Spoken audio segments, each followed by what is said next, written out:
So my name's Colin Murray, and I am the head of Design Technology, and I teach GCSE Design Technology. Basically, it's made of two parts.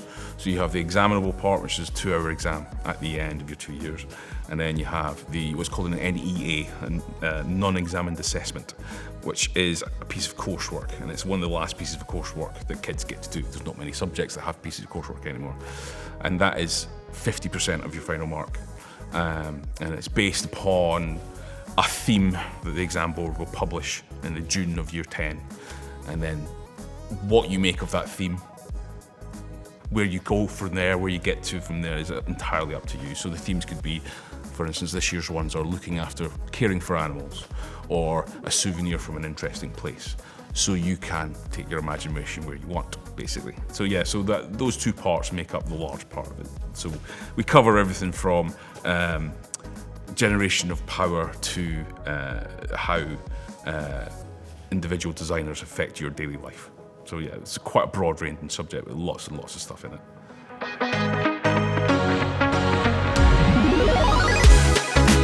I think the image of it being bangy clanky is what we used to call it. It's stuck with it because people obviously remember what they did at school, but it has been updated massively in the past sort of decade. So there's a lot more. There's a lot more engineering in it, there's a lot more science in it. The exam has quite a bit of maths in it. It's fairly broad. I would say it's one of the broadest content subjects going because it's got everything in there. You've got the knowledge about a broad range of materials, a broad range of processes and tools and things like that, as well as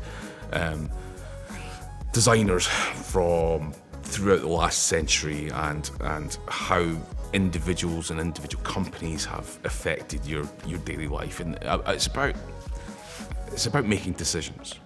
Kids don't necessarily get to make a lot of decisions when it comes to their education, and part of my job is to make them decide things, which they find quite hard. How long is this piece of wood supposed to be? You decide. Oh my God. So yeah, so it's about enforcing those decisions on them so they can empower themselves, and by the end of the course, then they've created something that's there and it's solid and they've built it from scratch. They are surprised at what they can achieve.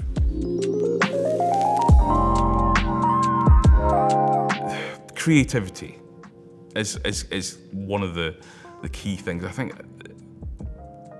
so many schools don't have creative subjects left. They're one of the easiest things to get rid of. They cost money, they cost lots of space, they're noisy, they're dirty, but they're so important. They're so important for kids to be able to do something that comes from their heads rather than from their hands. If they can think of something and build it over a course of time, then they're going to remember that forever. They're going to remember, I remember what I built. I remember what I built when I was 15. And I meet kids all the time, well, parents actually. Parents even come in and think, oh, I remember the smell of this room, and I remember building this in Mr. Such and Such class, and I remember doing that in such and such a class. And they will remember it forever. I mean, they don't necessarily have to go into that business area for it to have an effect. The skills that we teach in the design process are as relevant in. I was talking to a guy from the army, so planning a deployment and solving problems when you're on deployment are exactly the same process as you're solving when you're building a chair for your child's room. It's the same process with just different building blocks, really. But yeah. It's important to have creative subjects and give that opportunity for kids.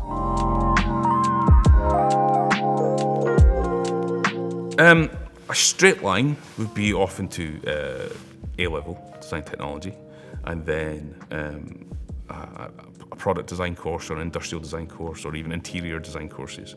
So I mean, I've got an industrial design background, so I did product design when I was at uni. But wibbly-wobbly lines all over the shop, everything. Engineering, architecture, anything where a project planning is required, computer game design, because it's all about the problem solving process. Anywhere where you have iterations of a design that need to be improved, that need to be fed back on, where you need to focus on the problem that needs solved and how to solve it. Those are the skills that we can build into it. So yeah, so anywhere where those skills, and they're quite important skills in a lot of industries, that's where you can go with it. So we've got 2 workshops. We've got a design room and we've got a computer room. The design room has computers in there as well. 2 workshops are mainly divided between wood and metalwork, and we're quite lucky in that we have a full set of sort of working tools. So we've got a couple of lathes in the woodwork room, and they're lovely and they still work. We've got a mortising machine, if you know what that is. Cutting square holes is always handy. And then in the metalwork room, we've got a couple of centre lathes, and we've got a forge and a brazing hearth at the back. So we've got everything in there. They're not huge spaces, but we've got everything that we need, and they're all still working, and they're actually really nice machines. They're actually, when I first started, the technicians turned on the machine and I went, "That's really quiet, that purrs."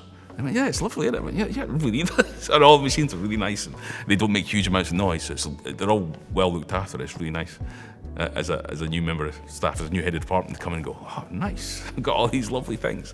And yeah, it's a really nice little department. It's well equipped, and it's got everything you could possibly need. Yeah.